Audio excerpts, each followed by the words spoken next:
Good morning, guys. So the last two things we talked about in math were length, how long something is, we measure, or how far away something is, distance. And we talked about volume or capacity, how much liquid something can hold. And today we're going to talk about weight. So weight is how heavy something is, right? Someone asks you, how much do you weigh, right? It's how many, how heavy are you? So we're just going to talk about three different things today. We're going to talk about an ounce. Now, last week we talked about a fluid ounce, and that's different than what we're talking about today, which is an ounce that has to do with weight. That's why when we talked about liquid, we said fluid ounce. Now we're just saying ounce. And an ounce is about the weight of a strawberry. So notice I use the word about, because some strawberries are itty bitty and some strawberries are huge. So it's just an estimate. It's about the weight of a strawberry. Are strawberries very heavy? No. This is my strawberry.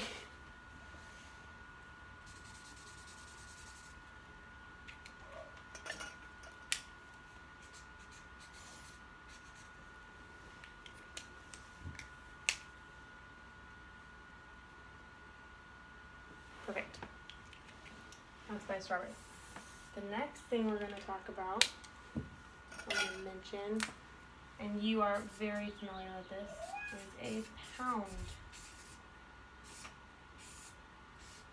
And we write pound, L-B, right? And you are very familiar with this because if someone asks you, how much do you weigh? You would say it in pounds. I weigh 150 pounds, I weigh 80 pounds, I weigh 300 pounds. A pound is 16 ounces. So it's about 16 strawberries. About 16 strawberries would be a pound. And it's about, I'm saying the word about again because we're estimating, the weight of a pineapple. So pineapple is much bigger than just a strawberry, right? And it's kind of funny that I'm using this example because I hate pineapples. But I'm going to draw one right now. I don't know. That's a pineapple-ish, right? It looks like I'm drawing a person.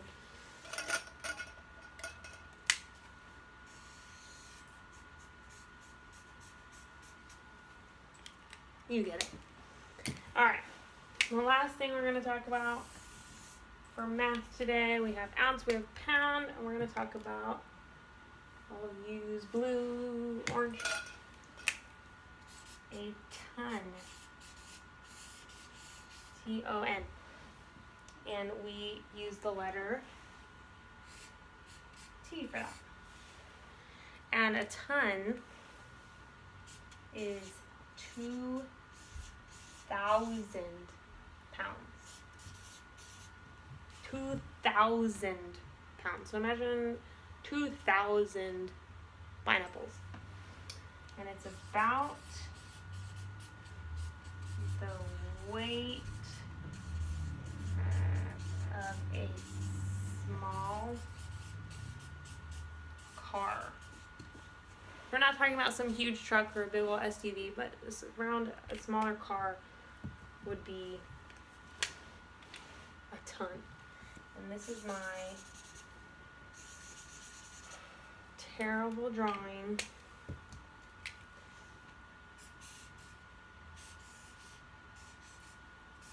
of a car. Ta-da! And that's all that we're doing today and we're going over. When you take a quiz, and in fact your quiz is just going to be about these two, ounce and pound. So when you think about ounce, think about a strawberry. And when you think about pound, right, you're thinking something heavier, about a pineapple. 1 pound is 16 ounces. A ton is a good term to know too. If you had this marker, right, what do you think you would use to talk about the weight of this marker? Are you going to use tons? No. Are you going to use pounds? Probably not. Probably ounces. If you're talking about, if I was holding my cat, are you going to use tons? No, I hope not. Are you going to use ounces? No, it's probably more than 16 ounces. You'd use pounds. But if I'm talking about an airplane, are you going to use ounces? No, you're going to use tons, right? So it depends on what you're weighing, what you're measuring in weight will determine what you use. Alright, so this will be the last lesson that I do for our fantasy writing project. And we have all the elements, or we've been working on all the different elements that are going to go into our writing. And you should have already started, or hopefully you already started writing the final draft. If not, that's okay. You'll start that today. I'm going to just write a checklist. So when you start typing up your final draft, you make sure, okay, do I have this? Do I have this? Do I have this? And you make sure that you have everything in it. So there are obvious things, like you should have a beginning, middle, and an end. Hopefully you have that in your story. So let's say you finish writing everything out, you go, okay, do I have an intro, right? Do I have a middle? Do I have an end? It should be pretty simple. You should have a setting. This is when and where. So when you're done writing, you should go, if Mrs. Brazil read this, would she know where this is taking place? Does she know when this is taking place? Did I describe it enough? If not, you need to go back and you need to add some more details. Do I have characters? If I say, if Mrs. Brazil read my story, would she know who the main character is? Does she know who the good guy is? Are there any bad guys? Is it obvious? Does Mrs. Brazil know who the bad guys are? I need to know all this stuff when I'm reading your story. So if it's not obvious, then you got to go back and you have to add more details. In your beginning, you should have a hook. This goes in the beginning.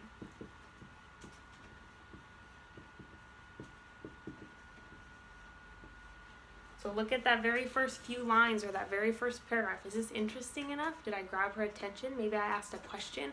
Maybe I said something really fascinating that would probably keep her wanting to read more. Did I do all that? That's what you're doing. Do I have conflicts or problems? Do I have anything in my story that has issues and problems, or is it just kind of boring, right? Problems and conflicts makes your story interesting. So your story should have problems and conflicts. So make sure that you have that. Are there obstacles? Are there things that get in the way? What's going on with your character, right? You should have that. You should also have details and descriptions. Be as detailed as you can. If you are talking about a scene on the lake, how big is the lake? Is the water cold? Is it freezing, right? What kind of descriptive words can you use to help me be there in your scene, in your story? So make sure you have lots of description, lots of detail. And then the last thing I want you to make sure that you have, you cannot see that, is dialogue. Remember, dialogue is talking. So you should have, your characters should be talking to each other. There should be conversation, right? There should be lots of dialogue in your story. So make sure you have all of these things. And then the other important thing for you to remember, and I'm going to take a picture of this and put it on Google Classroom. It's due Monday. Well, it's due next Monday. So Monday, 5, and I believe it's the 4th. 20. Just by the end of the day on Monday. So there's not going to be another writing video this week. This is what you're going to work on. And let's say, okay, it's Tuesday, I'm going to work on it a little bit. Let's say Wednesday rolls around and you're like, I'm not going to do any writing. That's fine. Pick it up again on Thursday. But you are responsible for making sure it gets done. So if it's Sunday night and you realize, oh, I haven't started, maybe I should start typing that up. It is due on Monday. That gives you 6 days. And you can work on Monday, right? You can work all of Monday too. So it's just due by the end of the day on Monday. And then on Tuesday, we'll start a new, totally different thing. So we have to be done with the fantasy by next week. So just make sure you have all these things. It's a really tough situation that we're in because I'm not there with you. We haven't been able to do conferencing, or I haven't been able to actually see in your writing, in your handwriting or anything like that. But we're just doing the best you can. And if you fail miserably, I promise you will survive. It's not a big deal. Just get creative, get funny, make me laugh, and yeah, just do your best. Okay guys, so restart. We are on chapter 14 and we are back to the perspective or the point of view of Chase. So remember the last thing we read was Shoshana, and Shoshana didn't want to, but she ended up going and talked to Mr. Solway. And now we're back to Chase from his point of view. I don't have a question for you yet. I just want you to listen and take in the information. This chapter is kind of long, so bear with me. Chapter 14, Chase Ambrose. My dad recently bought himself a souped-up Mustang with 400 horsepower, huge tires, and just enough of a defect in the muffler that it roars like a bulldozer. That's what he drives when he isn't in the Ambrose electric truck. He won't be caught dead in Corinne's van, and he assures me, when I'm 16, my first lesson will be behind the much-beloved wheel of the Stang. I hope not, I tell him, because I won't be able to make out a single word over the engine noise. He laughs. You won't be able to hear a police siren either, but you'll be able to outrun one. We pull up in front of my house, and he kills the engine so we can hear each other scream. Thanks for dinner, Dad. Corinne's a great cook. The best. Helene's really fun, too. I guess we're turning into pretty good friends. He grimaces. Because you played princess with her. Yeah, well, we were going to have an ultimate fighting match, but we couldn't find an octagon. Dad doesn't crack a smile. I guess you never struck me as the kind of kid who'd care whether or not he's pretty good friends with a 4-year-old. I shrug. She used to be afraid of me. Isn't this better? She wasn't afraid of you exactly, but you were different then. Tougher. Nobody messed with you. Think of Aaron and Bear, like them. I'm having flashbacks of my wonderful toughness, punching and shoving kids, kicking their heels out from under them in the halls, but it's not all bad stuff like that. I remember walking through the school with my shoulders back and my head held high. I remember feeling important and confident and powerful. Maybe some of that came from what a jerk I was, but surely not all of it. I was a star athlete and a state champion. I had a lot of friends. I was somebody in this town. It's not a crime to be proud of that. I reached for the door handle. Anyway, thanks again, Dad. One more thing, champ, he says quickly. There's this doctor. He's a sports medicine expert, so he has a lot more experience than that quack Cooperman. I talked to his office, and he's willing to take a look at you to give a second opinion. A second opinion, I echo. We know exactly what happened to me. What's a second opinion going to do? Get you on the field, where you belong, he exclaims immediately. Even Cooperman admits you recovered. Shouldn't cost you your whole season. Dr. Cooperman explained all that. I remind him, abundance of caution and blah, blah, blah. And if that's the right move, Dr. Nugent will tell you the same thing. But if it's not, you're throwing away your 8th grade year, maybe another state championship. Nobody's ever won 2 in a row, not even me. His face is flushed with passion. There's no doubt in my mind that he's 100% sincere. Even more amazing, he's talking about me surpassing what he accomplished on the Hurricanes. Obviously, there's a lot I can't remember, but for him to suggest I might go beyond him, that he might be second best after me, that's huge. How could I not see this Nugent guy? He's a specialist, which means he knows more about sports injuries than anybody, including Dr. Cooperman. If he gives me the okay to play, then nobody can stop me. I'll tell Mom, I promise. God, no, he explodes. When I gawk at him, he adds, we don't want her to worry. She's got enough on her mind. I'll talk to Dr. Nugent, and when we get the all clear, then we'll find a way to bring it up to your mother. I don't want to get my hopes up too high. You mean if we get the all clear, I amend. Whatever, but I've got a good feeling about this, champ. You'll have your old life back before you know it. My old life. I allow my mind to sift through the idea. I'm excited to play football, but what I really crave is the chance to be me again, to make up with my best friends and mend fences with the team. Those feelings of self-assuredness and pride won't just come from memories anymore. It could happen all very soon. Bear snatches the pass out of the air, hugs the ball close to his body, and executes a lightning spin move around a lady pushing a baby carriage on the sidewalk. Watch it, she barks as the startled baby begins to scream. Sorry, I shout over my shoulder, and we continue along Portland Street, tossing the ball between the three of us. I'm not back on the team yet, but no one said I couldn't play a friendly game of catch as we make our way to community service. The friendly part is just for us. It doesn't include our fellow pedestrians who run for their lives when they see us coming. Hey, cut it out. Watch where you're going. That's my head you almost took off. So these are all things people are saying as they're playing catch on the sidewalk. They don't really seem to care about anyone else. A 10-year-old kid lets loose a string of obscenities when we knock him off his bike. You kiss your mother with that mouth? Aaron crows gleefully. Laughing, I haul the kid and his bike upright and turn back just in time to see the ball screaming at my face. At the last second, I reach up and pick it out of the air. Not bad, I think to myself. Maybe I really am the star everyone says I used to be.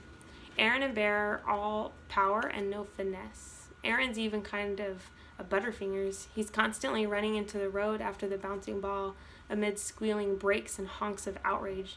But I seem to have some real skills and what Dad would call good hands. Great catch, Ambrose, Aaron bellows. Now you see how much the Hurricanes need you. I grin, but don't tell them about the appointment Dad's going to set up with Dr. Nugent. I don't want them celebrating something that might not happen if the new doctor doesn't clear me to play. But he's going to. I can feel it. When we get to the Portland Street residence, I spy Shoshana just stepping in the front door. Luckily, Aaron's looking the other way, and I throw Bear a bullet pass to make sure he doesn't see her. It wouldn't be easy to explain to those guys that she and I are working together. I don't have a timesheet to sign, so when they head to the office, I make a beeline for Mr. Solway's room. I'll have to catch up with them at some point, but the way they goof off and eat cookies, I've got plenty of time. I don't feel great about running around behind their backs, but it's easier this way. Why stir things up if I don't have to? So now he's in Mr. Solway's room. So the Colonel is lecturing us on conserving resources, and right behind him on the landing strip, the PFCs are unloading the 6 coolers of pastrami sandwiches, and we had flown in from San Francisco, and we're praying that he doesn't turn around because we sent 2 pilots over 12,000 miles, including a stop in the Midway Islands to get us lunch. We're breaking our arms, patting ourselves on the back that we got away with it, when the Colonel sniffs the air and says, "Call me crazy, but I could swear I smell pastrami." I cling harder to the flip cam so my laughter won't make the picture jump. I can see that Shoshana, the interviewer, is actually biting the side of her mouth to keep from cracking up. You don't want to do anything to interrupt Mr. Solway once he gets started. The stories tumble out one after another. It's our third day at Portland Street working with the old soldier, and our best yet. Shoshana never planned on spending more than a couple of hours here, but neither of us counted on Mr. Solway having so much to say. Most of the time he's all sarcasm, so it's hard to have a normal conversation with him. The big difference is Shoshana, who's a natural interviewer. She's so genuinely interested that she brings out the best in Mr. Solway. Some of the stories are sad, like losing friends in battle or having to rescue children orphaned by the war. Some are uplifting, the work of medics and nurses and the incredible heroism of ordinary soldiers. But amazingly, in the middle of all that suffering and violence, a lot of funny stuff happened too, like the pastrami incident, or the time General MacArthur's laundry was sent to their post by mistake and they used his silk boxer shorts as party hats on New Year's Eve. I get the impression that Mr. Solway was the Army's version of a class clown, which doesn't really match the cranky old geezer he is now. Or maybe it does. I think of the mistrust of authority figures like doctors and administrators. He saw almost as many of those during the war as he does today in assisted living. After he took out that tank, he spent 5 weeks in the hospital. He was nearly court-martialed for running an illegal gambling operation. He filled empty IV bags with helium and took bets on balloon races. While he's telling it to Shoshana, he's roaring with laughter. His face is pink with the joy of the memory. I had $50 on the hot water bottle. That was a lot of money in those days. And this crazy Texan threw a hypodermic needle like a dart and brought me down 3 feet shy of the finish line.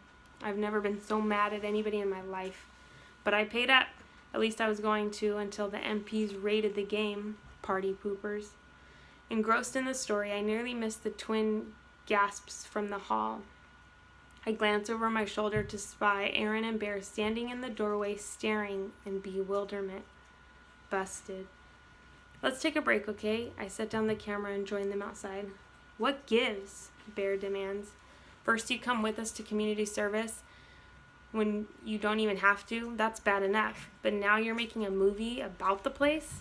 It's for Video Club. And with Shoshana Weber, Aaron cuts me off. Her stupid family got us sentenced to the Graybeard Motel. Maybe I'm trying to make things right with her. I defend myself. Maybe if I help her with her project, the family will be in more of a forgiving mood. Yeah, that'll work, Aaron snorts. Listen, man, you might not remember how much the Webers hate our guts, but I do. If it was up to them, we wouldn't be in community service. We'd be on death row. But hey, it's all good. If you want to spend your time with people who curse the day you were born instead of your true friends, it's not like we can stop you. I'm torn. On the one hand, I'm not doing anything wrong. Still, I've kind of brought this on myself by covering up the fact that I'm working with Shoshana. Aaron looks honestly hurt, like I'm stabbing him in the back. And let's face it, he might be kind of right. After all, I didn't have to be so secretive about the video project. Bear chimes in. And of all the Dumbledores in this place, why do you have to pal around with that one? If you're looking for relics, this place is like an all-you-can-eat buffet. Why him? We're interviewing him, I explain. He's the most interesting person here. The guy's a war hero. They stare at me like I've got a cabbage for a head through a long, weird silence. Finally, Aaron mumbles, "Yeah, you showed us the picture." The way you ignore all the residents here, I figured maybe you forgot. Yeah, well, we didn't, Bear snaps. We know all about Mr. Steinway. Solway, I correct. Aaron is annoyed. Listen, when you're practicing football 3 hours a day and doing community service because you have to, not because it's your hobby, you've got a lot more on your mind than remembering every old coot's name. Come on, Bear. Look who's talking about forgetting, Bear adds resentfully as they head down the hall. Way to go, Chase. I chew myself out as they round the corner. This is exactly what I was trying to avoid. And now they're ticked off at me. Worse, they feel like they can't trust me anymore. What next, huh? When I re-enter the room, the first thing I see is Mr. Solway's walker standing against the wall.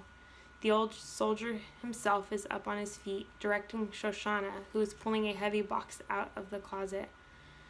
You know, she's saying, I thought being in the army taught people to be more orderly. Mr. Solway throws his head back and coughs loudly. I'm the exception to that rule. Some of the fellows to this day, they make a bed so tight you could bounce a quarter off the blanket. Me, I always hated the spit and polish. I promised myself that the minute there was no sergeant around to search for a speck of dust on my boots, I was going to be as messy as I wanted to be. Well, in that case, Shoshana informs him, this closet is your crowning glory. Instead of being insulted, the old soldier looks kind of pleased. I can see it from all the way across the room. There are a few shirts, pairs of pants, and one suit on hangers pushed over to one side. The rest of the space, 90% of it, is jam-packed with what could only be described as stuff. Picture the entire contents of a house crammed into a tiny 4x4 space.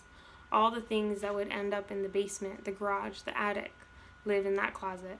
There are books, ping pong paddles, a broom, a couple of bowling trophies, hip waders, and a fishing rod.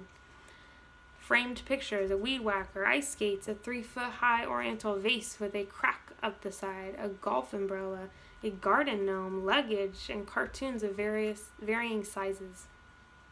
Cartons of varying sizes. As I cross the room, I get a peek inside the box that Shoshana dragged out. It contains 3 replacement furnace filters, jumper cables for a car, and a sterling silver nutcracker set. Looks like exactly what it is, the things a person collects over 86 years. And when that person moves to a place where all the storage space is one little closet, it gets pretty tight in there. We've got a lot of great footage of Mr. Solway talking, Shoshana explains to me from the depths of the collection, but what we need are some visuals to cut to. Mementos, old photographs, that kind of thing. What do you think? When we're talking product business, she sometimes slips up and treats me like a fellow human. Good idea, I agree.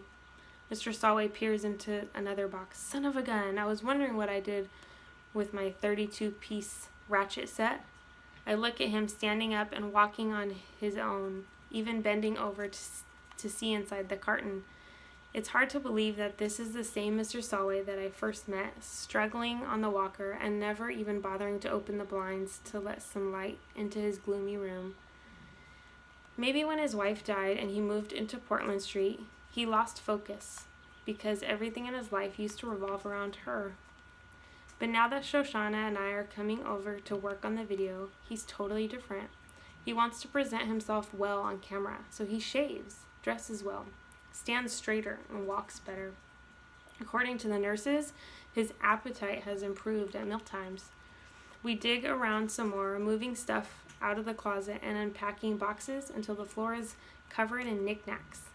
We do find a few things we can use in the video. Black and white photographs from the barracks in Korea, the Solway's wedding picture in a double frame with one from their 50th anniversary, his old military dog tags, and another set belonging to a buddy who was killed in the war. We've got enough, but Shoshana is like a bloodhound, on her hands and knees in the closet, running her hand along the baseboard. What are you doing back there? Mr. Solway asks, drilling for oil. She reaches behind a golf bag and draws out a navy blue velvet jewelry box of an odd triangular shape. Embossed in silver on the lid is the Great Seal of the United States. You found my medal, Mr. Solway exclaims in amazement. Glowing with discovery, Shoshana flips open the cover. The box is empty. Mr. Solway frowns. That must have fallen out. Shoshana and I give the closet floor a thorough inspection. No medal. She has a question. Mr. Solway, when was the last time you wore your medal? In this place? He's sarcastic. Lots of state occasions here. Wheelchair races, canasta games, colonoscopies. What about before that, before you moved here? He casts her a wry grin. I get you. What if the crazy old man packed up the empty case for a medal he lost 20 years ago? No, don't apologize.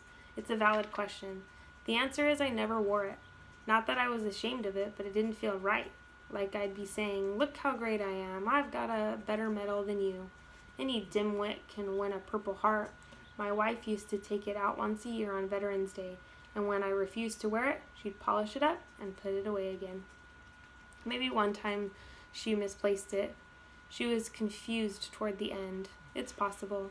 He retreats to his easy chair and sits in silence. Talking about his wife always makes him sad. We quit filming early in order to leave our subject with his memories. I love Mr. Solway, but he's pretty weird, Shoshana says as we cross the lobby heading for the exit. He won his country's highest honor and basically ignored it. People were different back then, I offer. More modest.